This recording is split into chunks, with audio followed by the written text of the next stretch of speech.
it may come as little surprise to you that I often feel a hair out of place in many Lutheran circles. Right? A gasp, right? Everyone's like just completely shocked. And it also probably comes as little surprise to you that I feel quite out of place among circles of many Lutheran pastors. I'll admit, I am far more comfortable, as you know, in Carhartt than in a clerical collar.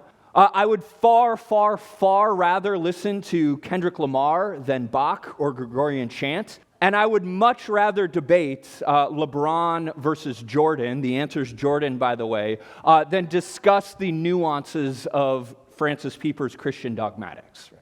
I feel often like in terms of quote, fitting in to the Lutheran Church, that I often feel a little bit on the outside looking in. But asking that question, recognizing that there may be some ways that culturally, like I don't always feel like I fit into the church, does invite us to ask, what does it actually mean to be Lutheran? What makes us Lutheran? Is it the adoption of a particular culture that we have inherited from 16th century Germany? Is it embracing a particular aesthetic about the way that we gather or the way that we carry ourselves in the world? Is it about a certain way of singing the liturgy? Is it about just really, really, really loving potlucks and putting strange things in Jell-O? Like, is that what makes us Lutheran, right? There's far too many yeses to that question, all right?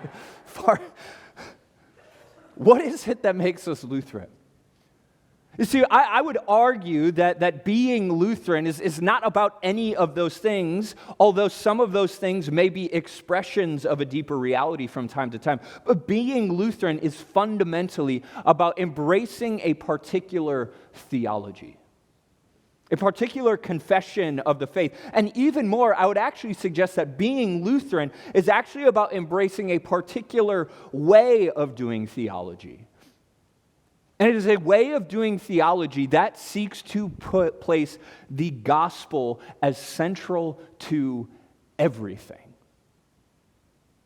Everything that we strive to do in the church, all of our worship, all of our practices, all of our teachings are all seeking to be anchored in the gospel. That our life together as the church is about living lives that are anchored in and that display in everything the centrality of the gospel. And that way of doing theology is going to shape how we see a whole number of different things.